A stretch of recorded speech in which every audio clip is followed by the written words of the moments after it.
Hello students, good morning. आज हम chapter 19 जो होता है उसको डिस्कस करेंगे, जो कि हमारी बुक का लास्ट चैप्टर होता है। चैप्टर का नाम होता है Mahatma Gandhi leads India to freedom. इस चैप्टर के अंदर हम महात्मा गांधी के बारे में डिस्कस करेंगे कि उन्होंने किस तरह आज़ादी की लड़ाई में इंडिया को लीड किया था, इंडिया का नेतृत्व किया था। तो उसके बारे में हम इस चैप्टर के अंदर डिस्कस करेंगे। उनके जितने भी मूवमेंट्स थे, जितने भी उनके आंदोलन थे, उन सब के बारे में इस चैप्टर के अंदर लिखा हुआ है। तो चलिए हम स्टार्ट करते हैं। Today the world respects Mahatma Gandhi as a great leader. Mahatma Gandhi's real name was Mohandas Karamchand Gandhi. He was a barrister. Barrister का मतलब होता है कि वो जो कानून होता है, जो लॉ होता है, उसके बारे में उनको बहुत ज़्यादा नॉलेज होती थी। उनको वो वकील भी बोला जाता है, इसको बैरिस्टर को। तो इन्होंने जो बैरिस्ट्री थी वो विदेश से की थी। यहाँ पर आज जो महात्मा गांधी जो होता है वर्ल्ड के अंदर, उनको जो रेस्पेक्ट होती है एज ए ग्रेट लीडर की, उनका रियल नेम था मोहनदास करमचंद गांधी और वो बैरिस्टर थे। His transformation from A barrister to a great leader began during his fight against the white rulers of South Africa for the rights of the Indian laborers and traders. उनके जो transformation मतलब सुधार, उनके जो सुधार होते थे फ्रॉम ए बैरिस्टर से टू ए ग्रेट लीडर, कि उनके जो सुधार होते थे, कि उनको एक बैरिस्टर से उनको एक ग्रेट लीडर जब वो बने थे, उनकी जो फाइट थी वो कहाँ से शुरू होती है? वो साउथ अफ्रीका से शुरू होती है। कि साउथ अफ्रीका के अंदर जो वाइट रूलर्स थे वो ब्लैक इंडियंस को कोई भी राइट्स नहीं देते थे। कि साउथ अफ्रीका के अंदर क्या था कि जो सफ़ेद रंग के जो लोग होते थे, वो काले कलर के जो लोग होते हैं उनको उनके साथ डिस्क्रिमिनेशन का भाव रखते थे, कि भेदभाव पूर्ण उनके साथ रवैया रखते थे। तो वहाँ के जो साउथ अफ्रीका के जो इंडियन लेबर और ट्रेडर्स थे, उनके साथ या उनके अधिकारों के लिए महात्मा गांधी लड़े थे। In South Africa Mahatma Gandhi for the first time use satyagraha against the unjust policy of the white rulers. Mahatma Gandhi का जो सत्याग्रह होता है सबसे पहले साउथ अफ्रीका के अंदर चलाया गया था। फर्स्ट टाइम उसको साउथ अफ्रीका में यूज़ किया गया था। किसके अगेंस्ट में? जो वाइट रूलर्स थे उनकी अनजस्ट पॉलिसी जो होती थी उसके अगेंस्ट में। सत्याग्रह मीन्स नॉन वायलेंट प्रोटेस्ट। सत्याग्रह का मतलब होता है कि जो नॉन वायलेंट प्रोटेस्ट होता है, जिसके अंदर कोई भी हथियार वगैरह यूज नहीं किया जाता, उसको बोला जाता है नॉन वायलेंट, अहिंसावादी। That is protesting against something without violence. बिना वायलेंस के प्रोटेस्ट किया जाता है किसी के अगेंस्ट। फॉलोइंग गांधी जी सत्याग्रह, जो गांधी जी के सत्याग्रह को फॉलो कर रहे थे, करने the South African government change many of its anti Indian policies. Mahatma Gandhi के सत्याग्रह के कारण क्या था कि जो साउथ अफ्रीकन गवर्नमेंट थी, उन्होंने जो एंटी इंडियन पॉलिसीज थी उनके अंदर चेंज किए। मतलब कि गवर्नमेंट के ऊपर इसका इफेक्ट हुआ।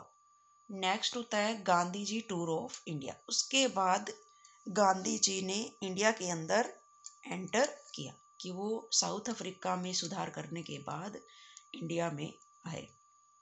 After living in South Africa for 21 years, Gandhi ji return to India in 1915। के 21 ईयर साउथ अफ्रीका में रहने के बाद गांधी जी 1915 में इंडिया लौटे। इन इंडिया वेटरन कांग्रेस का मतलब होता है कि जो पुराने कांग्रेस के जो लीडर थे, veteran Congress leader Gopal Krishna Gokhale became Gandhi ji mentor means guru. कि जो पुराने कांग्रेस लीडर थे गोपाल कृष्ण गोखले, वो गांधी जी के गुरु बने। Gokhale guided and encourage Gandhi ji to actively participate in Indian freedom struggle. कि जो गोखले थे वो गांधी जी को उन्होंने क्या किया? गाइड किया और उनको एनकरेज किया कि वो इंडियन फ्रीडम स्ट्रगल जो होता है उसके अंदर सक्रिय रूप से पार्टिसिपेट करे, कि एक्टिवली रूप से पार्टिसिपेट करे। गांधी जी ज्वाइन द कांग्रेस, और गांधी जी ने कांग्रेस को ज्वाइन किया। To play an effective role in the freedom struggle, Gandhi ji wanted to understand the problems the people face under the British rule, कि अपना इफेक्टिव रोल प्ले करने के लिए फ्रीडम स्ट्रगल में गांधी जी ने क्या किया कि गांधी जी जो थे वो इंडियन पीपल जो थे, जो ब्रिटिश गवर्नमेंट के अंडर थे, उनकी प्रॉब्लम्स को वो समझना चाहते थे कि वो किस तरह से प्रॉब्लम में होते हैं। तो इस तरह से ये देखिए, हम यहाँ पर जो महात्मा गांधी और उनके जो राजनीतिक गुरु थे उनकी पिक्चर यहाँ पर देख सकते हैं। ये गोपाल कृष्ण गोखले होते हैं और ये Mahatma Gandhi. So he went on a tour of the country, तो उनकी जो पीपल जो थे उनकी प्रॉब्लम्स को समझने के लिए गांधी जी ने पूरे इंडिया का टूर की, इंडिया की यात्राएं की। During his tour Gandhi ji observe that the people were facing hardship due to the unjust laws of the British government. अपने टूर के दौरान गांधी जी ने ये ऑब्जर्व किया कि जो इंडिया के जो लोग हैं वो मुश्किलों का सामना कर रहे हैं, कि जो ब्रिटिश गवर्नमेंट के जो अनजस्ट लॉज होते हैं उनकी वजह से वो मुश्किलों का सामना कर रहे हैं। The farmers were living a miserable life as they had to pay heavy taxes, जो फार्मर्स थे वो दयनीय हालत में जी रहे थे। किस वजह से? क्योंकि वो हैवी टैक्सेस जो थे वो पे कर रहे थे। The Indian artisan were being pushed into poverty as their handmade goods were replace the British factory made goods. जो इंडियन आर्टिसंस थे वो भी गरीबी की ओर पुश किए जा रहे थे, क्योंकि उनकी जो हैंडमेड चीज़ें थी उनकी जगह पर जो ब्रिटिश फैक्ट्री से चीज़ें बनती थी वो यूज होने लग गई। The Indians were unable to put up a united fight against the British because of the prevailing caste system and the practice of untouchability. जो इंडियंस पीपल थे, जो इंडियन लोग थे, वो अपने आप को अयोग्य समझ रहे थे, मतलब वो अनेबल थे अपने आप को एक करने में, यूनाइट करने के लिए ब्रिटिश के खिलाफ, क्योंकि वो जो पहले से प्रचलित जो कास्ट सिस्टम था और जो अनटचेबिलिटी की जो प्रैक्टिस थी, कि छुआछूत की जो चीज़ें होती है या फिर कास्ट सिस्टम जो था, इस तरह की जो बुराइयां होती थी वो उनको मानते हुए चले आ रहे थे, उसकी वजह से वो एक नहीं हो पा रहे थे। Gandhi ji knew that the unity of Indians were necessary to throw the British out of India. Gandhi ji समझ गए थे कि जब तक इंडियंस लोगों को एक नहीं किया जाएगा, कि उनको एक करने की ज़रूरत है, जब तक उनको वो एक नहीं होंगे तब तक जो ब्रिटिश होते इंडिया के अंदर उनको बाहर नहीं निकाला जा सकता। He appeal to people to reject the caste system and treat all human beings equally. उन्होंने लोगों से अपील की कि कास्ट सिस्टम को रिजेक्ट करके आप लोग एक हो जाइए, कि जो ऑल ह्यूमन बीइंग्स होते हैं वो सब इक्वल होते हैं, वो बराबर होते हैं, कि कास्ट सिस्टम को आप ख़त्म कर दीजिए। टू एंड अनटचेबिलिटी को ख़त्म करने के लिए Gandhi ji address the people of lower caste as Harijan. Gandhi ji ने जो लोअर कास्ट के जो लोग थे उनको हरिजन का नाम दिया, जिसका मतलब होता है पीपल ऑफ गॉड, कि उन्होंने जो लो कास्ट जो होती थी उसको उन्होंने हरिजन बोला है।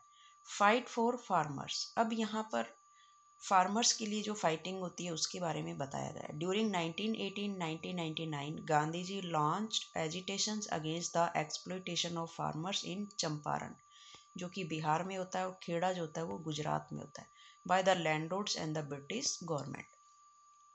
कि 1918 से 1919 के दौरान गांधी जी ने जो आंदोलन चलाए एक्सप्लॉयटेशन ऑफ फार्मर्स, के जो फार्मर्स थे जिनका शोषण किया जा रहा था उनके अगेंस्ट में, चंपारण में जो कि बिहार में होता है और गुजरात में खेड़ा के अंदर, उन्होंने अपने जो आंदोलन होते हैं वो चलाए by landlords and British government.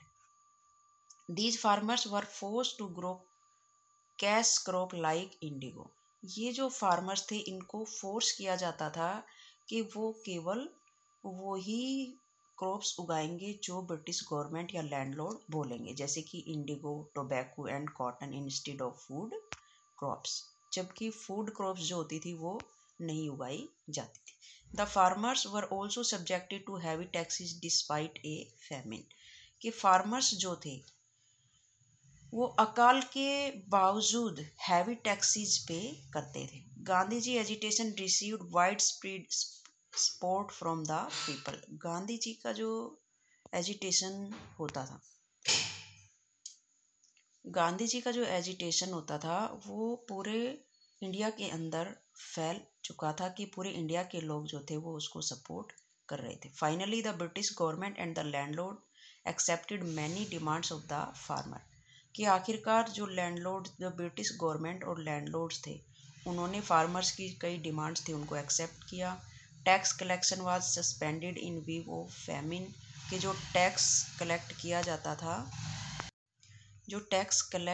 जाता था उसको उन्होंने सस्पेंड कर दिया अकाल के दौरान। Farmers were allowed to grow crops of their choice and their seize land were return, और फार्मर्स को अलाउ कर दिया गया कि वो अपनी पसंद की क्रॉप्स उगा सकते हैं, और जो लैंड सीज थी, जो लैंड कब्जे में थी, उसको वापस कर दिया गया फार्मर्स को। In these agitations Mahatma Gandhi was assisted by new generation. Mahatma, ये जो एजिटेशंस थे, इन एजिटेशंस में महात्मा गांधी ने नई जनरेशन के जो लीडर्स थे उनको असिस्ट किया। और वो लीडर कौन कौन थे? Like Rajendra Prasad, Jawaharlal Nehru and Sardar Vallabhbhai Patel. ये जो लीडर्स थे इन्होंने इनको असिस्ट किया। नेक्स्ट होता है रोल्ट एक्ट, कि रोल्ट एक्ट जो था वो इन 1999 के अंदर आता है। In 1919, the British government passed the Rolt Act, which gave it power to arrest anyone without a warrant suspected of sedition, कि 1919 के अंदर रोल्ट एक्ट पास किया ब्रिटिश गवर्नमेंट के द्वारा। उसमें क्या था कि जो भी राजद्रोह करता है, जो भी सस्पेक्टेड है या जिसके ऊपर भी शक है, उसको बिना वारंट के अरेस्ट करके जेल में डाल दिया जाए। The Indian leaders describe the Rowlatt Act as black law. जो इंडियन लीडर्स थे उन्होंने रोल्ट एक्ट को ब्लैक लॉ के रूप में डिस्क्राइब किया है, क्योंकि it deprived people of their basic rights. क्योंकि इसमें क्या था कि इसमें जो इंडियंस के जो राइट्स थे, इंडियन पीपल्स के जो बेसिक राइट्स थे, उनसे उनको वंचित किया गया था। On Gandhiji call protest against the Rowlatt Act were organised at various places in the country. Gandhi ji के कॉल पे ये जो प्रोटेस्ट है ये शुरू किया गया रोल्ट एक्ट के अगेंस्ट में कंट्री की कई जगह पर। During one such protest about 5000 people gathered at Jallianwala Bagh in Amritsar on April 13, 1999. It was a peaceful gathering, but the British military commander, Brigadier General Reginald Dyer, ordered firing on unarmed gathering. About 1,500 people were killed and 1,200 wounded in the firing. कि इस protest के दौरान जलियांवाला बाग जो कि अमृतसर में होता है, वहाँ पर 13 अप्रैल 1919 को 5000 जो पीपल थे वो इकट्ठा हुए। ये एक पीसफुल सभा थी, गैदरिंग थी, बट जो ब्रिटिश मिलिट्री कमांडर था ब्रिगेडियर जनरल डायर, उसने बिना किसी इंफॉर्मेशन के अपनी जो उसकी जो रेजिमेंट होती थी उसको उसने ऑर्डर दे दिया फायर करने के लिए उस अनआर्म्ड गैदरिंग के ऊपर। वहाँ पर लगभग जो 1500 लोग थे वो मारे गए और 1200 लोग जो थे वो घायल हो गए, वाउंड हो गए इस फायरिंग से। द जलियांवाला बाग मास्कर शोक द एंटायर कंट्री। ये जो जलियांवाला बाग नरसंहार था, मास्कर्स जो था, इससे पूरी जो कंट्री थी वो शॉक थी। थाउजेंड्स ऑफ स्टूडेंट्स, तो इसके अगेंस्ट में क्या किया गया कि 1000 of students left schools and colleges in protest against the massacres. इस मास्कर्स के अगेंस्ट में उन्होंने स्कूल और कॉलेज छोड़ दिए। Eminent Indians including Rabindranath Tagore returned the titles and honors that they received from the British government। जो रविंद्रनाथ टैगोर जो कि एमिनेंट इंडियंस होते थे या और भी जो प्रमुख लीडर्स होते थे इंडियंस होते थे, उन्होंने अपने जो टाइटल्स थे वो लौटा दिए ब्रिटिशर्स को। तो उनके अंदर रविंद्रनाथ टैगोर जो थे उन्होंने भी अपना टाइटल ब्रिटिश को गवर्नमेंट को लौटा दिया था, क्योंकि उन्होंने ब्रिटिश गवर्नमेंट से जो रिसीव किया था। तो इसके अगेंस्ट में पूरे कंट्री के अंदर एक शोक की लहर दौड़ गई थी और लोग इसके अगेंस्ट में प्रोटेस्ट करने लगे।